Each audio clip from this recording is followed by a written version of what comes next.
ദൈവനാമത്തിന് മഹത്വം ഉണ്ടാകട്ടെ. അനുഗ്രഹിക്കപ്പെട്ട നല്ല സമയത്തിനായിട്ട് ഞാൻ ദൈവത്തെ സ്തുതിക്കുന്നു, വാഴ്ത്തുന്നു, സ്തോത്രം ചെയ്യുന്നു. പിതാവായ ദൈവത്തിൽ നിന്നും കർത്താവായ യേശുക്രിസ്തുവിൽ നിന്നും ഏവർക്കും കൃപയും സമാധാനവും ഉണ്ടാകട്ടെ. വിശുദ്ധ വേദപുസ്തകം 2 ഭാഗങ്ങളാണ്, പഴയ നിയമവും പുതിയ നിയമവും. പഴയ നിയമത്തിൻ്റെ പൂർണ്ണതയാണ് പുതിയ നിയമം. നാം ഉൽപ്പത്തി വായിക്കുമ്പോൾ, ഉൽപ്പത്തി പുസ്തകം 3-ാം അധ്യായം അതിൻ്റെ 15 മുതൽ വായിക്കുമ്പോൾ, അവിടെ സ്ത്രീയുടെ സന്തതി എന്ന് യഹോവയായ ദൈവം പറയുന്നത് കർത്താവായ യേശു ക്രിസ്തുവിനെയാണ്. പഴയ നിയമം നമ്മൾ വായിക്കുമ്പോൾ മുഴുവനും ക്രിസ്തു യേശുവിൽ അത് ഫോക്കസ് ചെയ്യുകയാണ്. ഫുള്ളും അത് ക്രിസ്തുവിലാണ് പൂർണ്ണത ആകുന്നത് എന്ന് നമുക്ക് കാണുവാൻ കഴിയും. വിശുദ്ധ വേദപുസ്തകത്തിലെ എബ്രായ ലേഖനം 10-ാം അധ്യായം അതിൻ്റെ 1-ാം വാക്യം നാം ഇപ്രകാരം വായിക്കുന്നു: ന്യായപ്രമാണം വരുവാനുള്ള നന്മകളുടെ നിഴലല്ലാതെ കാര്യങ്ങളുടെ സാക്ഷാൽ സ്വരൂപമല്ല. പഴയ നിയമം നിഴലാണ്, അത് സാക്ഷാൽ സ്വരൂപമല്ല. അത് ക്രിസ്തുവിലാണ് അത് പൂർണ്ണതയാകുന്നത്. കൊലോസ്യർക്ക് ലേഖനം 2-ാം അധ്യായത്തിലെ അതിൻ്റെ 16-17 വാക്യങ്ങൾ വായിക്കുമ്പോൾ, അതുകൊണ്ട് ഭക്ഷണപാനങ്ങൾ സംബന്ധിച്ചോ പെരുന്നാൾ, വാവ്, ശബത്ത് എന്നീ കാര്യങ്ങളിലോ ആരും നിങ്ങളെ വിധിക്കരുത്. ഇവ വരുവാനുള്ളവരുടെ നിഴലത്രേ, ദേഹമെന്നതോ ക്രിസ്തുവിലുള്ളത്. ഈ മലയാള വേദപുസ്തകത്തിൽ ദേഹം എന്നതോ ക്രിസ്തുവിൽ ഉള്ളത് എന്നാണ് എഴുതിയിരിക്കുന്നത്. എന്നാൽ തമിഴിൽ വായിക്കുമ്പോൾ അവിടെ എഴുതിയിരിക്കുന്നത് ഇവൈകളിൻ പൊരുൾ ക്രിസ്തുവൈ പറ്റുന്നത്. ഇവയുടെ അർത്ഥം ക്രിസ്തുവിനെ കുറിച്ചുള്ളതാണ്. പഴയ നിയമത്തിലെ ഉത്സവങ്ങൾ, പെരുന്നാള്, ശബത്ത്, ഇതെല്ലാം ക്രിസ്തുവിനെ കുറിച്ചുള്ളതാണ്. ഇന്ന് ഈ വീഡിയോയിൽ കൂടി അല്പം ദൈവവചനത്തിൽ നിന്ന് പഴയ നിയമത്തിലെ ഉത്സവങ്ങളും പുതിയ നിയമത്തിലെ അത് പൂർത്തിയായതും നമുക്ക് അല്പമായി പഠിക്കാം. പഴയ നിയമത്തിലെ ഇസ്രായേലിന് ദൈവം 7 ഉത്സവങ്ങൾ കൊടുത്തിരുന്നു. ഈ ഉത്സവങ്ങൾ വെറുതെ ഒരു അവധി ദിവസമല്ല, ഇത് ക്രിസ്തുവിനെ കുറിച്ച് പോയിന്റ് ചെയ്യുന്ന വിഷയങ്ങളാണ്. അന്ന് ഇസ്രായേലിന് ദൈവം ഉത്സവം കൊടുത്തത് അവർക്ക് ഈ ദിവസങ്ങൾ ഒന്ന് ഓർമ്മിക്കുവാനും ദൈവത്തിന് മഹത്വം കൊടുക്കുവാനൊക്കെയാണ് ഈ ഉത്സവങ്ങൾ കൊടുത്തിരുന്നത്. ഉത്സവം കൊടുത്തതിന് ഒരു ഉദ്ദേശം ഉണ്ടായിരുന്നു. ഇന്ന് ചില സഭകളിൽ പുതിയ പുതിയ ഉത്സവങ്ങളെ ഉണ്ടാക്കിയെടുക്കുക കാണുന്നത്. എന്നാൽ പഴയ നിയമത്തിൽ ഇസ്രായേലിന് ദൈവം കൊടുത്തിരുന്ന ഉത്സവങ്ങൾ 7 ആ 7-ൽ 4 ക്രിസ്തുവിൽ പൂർണ്ണമായി, ഇനി 3 വരുവാനുണ്ട്. ഞാൻ ഒന്നാമത് ക്രിസ്തുവിൽ 7 ഉത്സവങ്ങളെ കുറിച്ച് നമുക്ക് കാണുവാൻ ഒന്ന് ചിന്തിക്കാം. നമുക്ക് ലേവ്യ പുസ്തകം വായിക്കുമ്പോൾ, ലേവ്യ പുസ്തകത്തിൽ 1-ാമത്തെ ഉത്സവം പെസഹായ, 1-ാമത്തെ ഉത്സവം പെസഹായും, 2-ാമത്തെ ഉത്സവം പുളിപ്പില്ലാത്ത അപ്പത്തിന്റെ പെരുന്നാള്, 3 ആദ്യഫലം, 4 പെന്തക്കോസ് അല്ലെങ്കിൽ വാരോത്സവം എന്ന് പറയും, 5-ാമത് കാഹള ഉത്സവം, 6 പാപ പരിഹാരത്തിന്റെ ഓർമ്മ, 7 കൂടാര ഉത്സവം. ഇങ്ങനെ 7 ഉത്സവങ്ങളാണ് നമുക്ക് കാണുവാൻ കഴിയുന്നത്.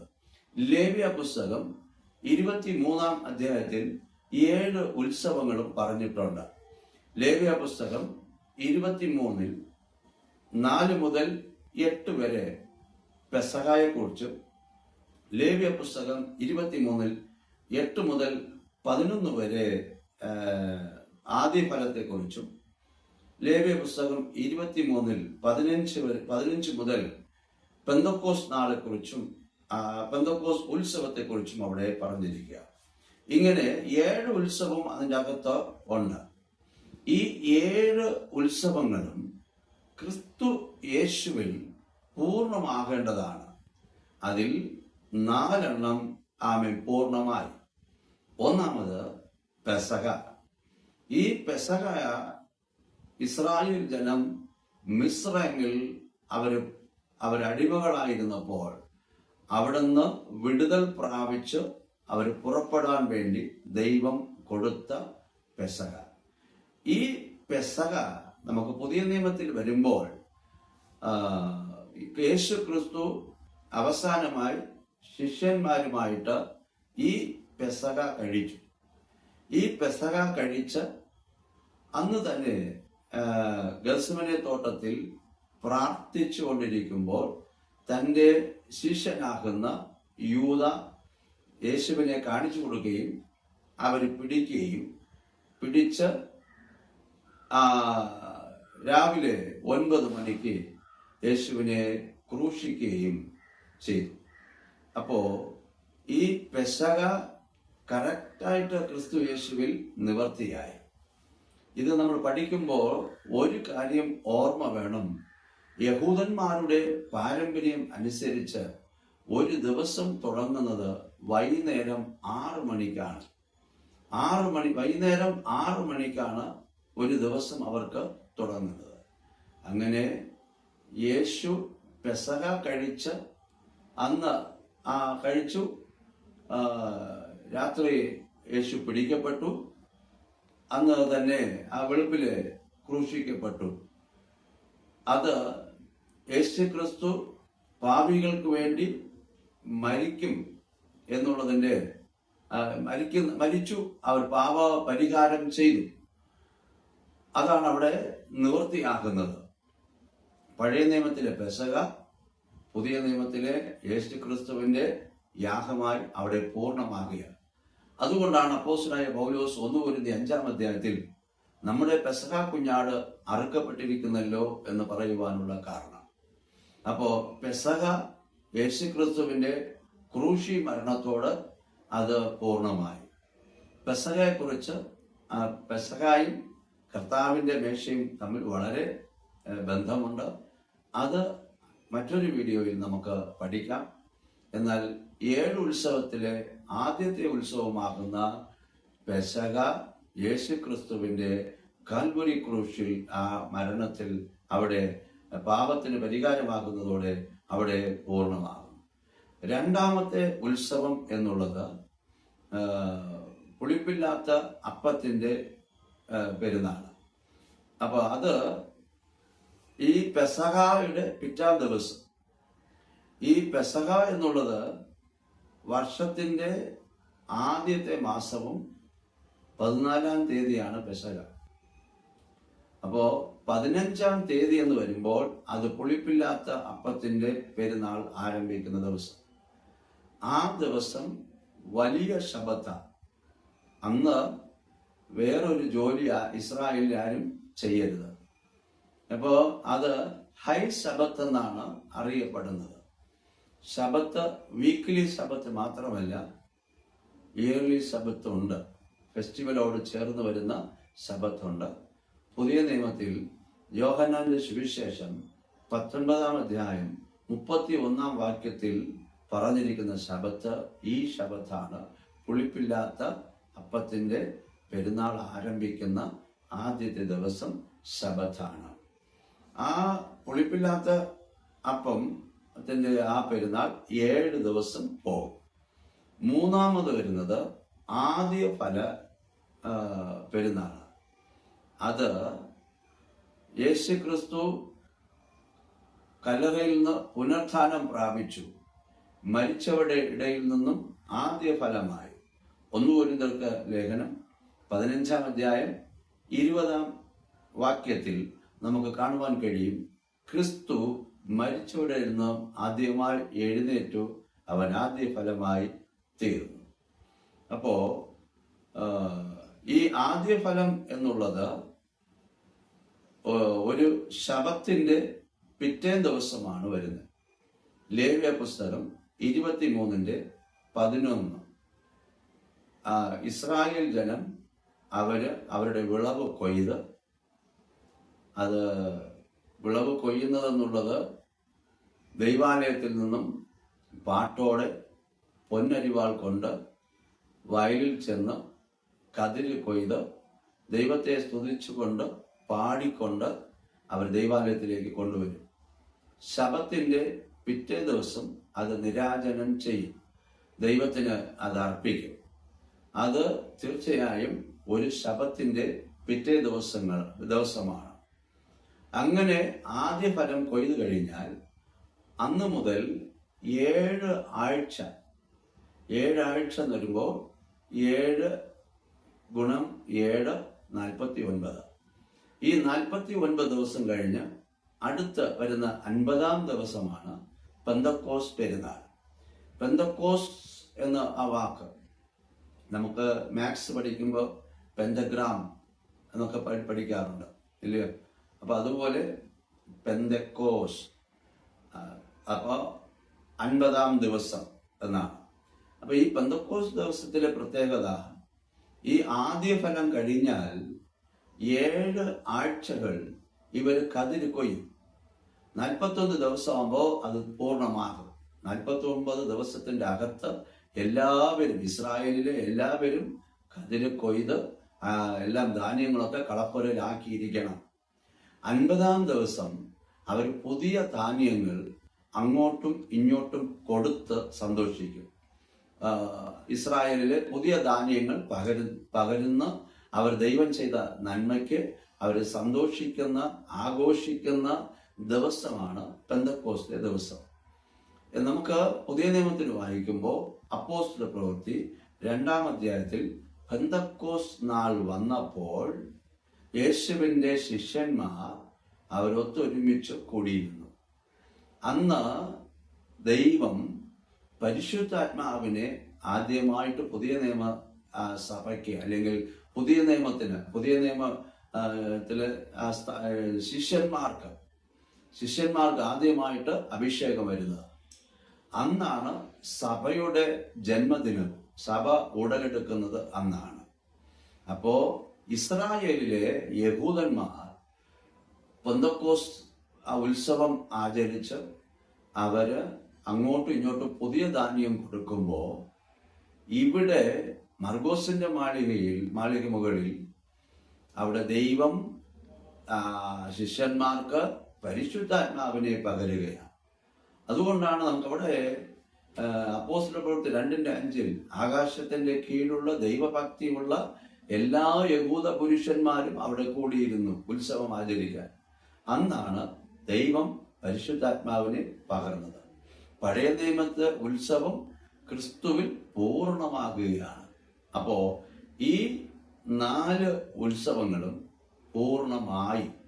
1 പെസഹ, 2 പുളിപ്പില്ലാത്ത അപ്പത്തിന്റെ പെരുന്നാള്, 3 ആദ്യഫലം, 4 പെന്തക്കോസ് നാള് അല്ലെങ്കിൽ വാരോത്സവം. അതിനുശേഷം വരുന്ന 5-ാമത്തെ ഉത്സവമാണ് കാഹളോത്സവം. അത് ഇസ്രായേൽ ജനങ്ങളെ ഒരുമിച്ച് കൂടി വരുവാനൊക്കെ, അവരെ കൂട്ടിച്ചേർക്കാനൊക്കെ ഉപയോഗിച്ച കാഹളം. അപ്പോൾ കാഹളോത്സവം ഇസ്രായേലിനെ വഴി നടത്താനും അവർക്ക് മെസ്സേജ് പാസ് ചെയ്യാനൊക്കെ അവർ ഉപയോഗിച്ചതാണ് ഈ കാഹളം. അപ്പോൾ 4 ഉത്സവങ്ങൾ നിവർത്തിയായി. ഈ കാഹളോത്സവം 5-ാമത്തത് പുതിയ നിയമസഭയിൽ ഇനി വരാനിരിക്കുന്നതാണ്. അതായത് 1 തെസ്സലോനിക്കർ 4-ാം അധ്യായത്തിലെ 16-ാം വാക്യം നമ്മൾ വായിക്കുമ്പോൾ കർത്താവ് താൻ ഗംഭീരനാദത്തോടും പ്രധാന ദൈവദൂത ശബ്ദത്തോടും കർത്താവിന്റെ കാഹളത്തോടും അവൻ ഇറങ്ങി വരുമെന്ന ആ വാക്യം അവിടെയാണ് നിവർത്തിയാകുന്നത്. അപ്പൊ 5-ാമത്തെ ഉത്സവം ഇനി വരാനിരിക്കുന്നതേ ഉള്ളൂ. 6-ാമത്തത് പഴയ നിയമം അനുസരിച്ച് സമാഗമ കൂടാരത്തിൽ പ്രകാരം വിശുദ്ധ സ്ഥലം, മഹാവിശുദ്ധ സ്ഥലം. അപ്പോ പുരോഹിതൻ, അഭിഷേകം പ്രാപിച്ച പുരോഹിതൻ വിശുദ്ധ സ്ഥലത്തിൽ അവർ പോയി ശുശ്രൂഷ ചെയ്യും. എന്നാൽ ആണ്ടിൽ ഒരിക്കൽ മാത്രമേ മഹാപുരോഹിതൻ ആ മഹാവിശുദ്ധ സ്ഥലത്തിലേക്ക് ദൈവത്തിന്റെ പെട്ടകമിരിക്കുന്ന സ്ഥലത്തിലേക്ക് കടന്നു പോകുവാൻ കഴിയുകയുള്ളൂ. അപ്പോ അതിൻ്റെ ഒരു ഓർമ്മയായിട്ടാണ് ഈ പാപപരിഹാര ഉത്സവം ഉണ്ടാകുന്നത്. അത് ക്രിസ്തു നമുക്ക് വേണ്ടി യാഗമായി അതൊരു പരിഹാരമായി അവസാനമായിട്ട് പാപങ്ങൾ ആ ഓർമ്മയ്ക്കായിട്ട്, അതായത് പാപം പരിഹരിക്കപ്പെട്ടതിൻ്റെ ഓർമ്മയ്ക്കായിട്ടുള്ള ഉത്സവം, അത് ക്രിസ്തുവിൽ നിവർത്തിയാകും. ഏഴാമത്തത് കൂടാര ഉത്സവം. ഈ കൂടാര ഉത്സവം ഇസ്രായേൽ ജനം മരുഭൂമിയിൽ കൂടി യാത്ര ചെയ്ത് അവർ കൂടാരങ്ങളിൽ താമസിച്ചിരുന്നതിൻ്റെ ഓർമ്മയ്ക്കായിട്ടാണ്.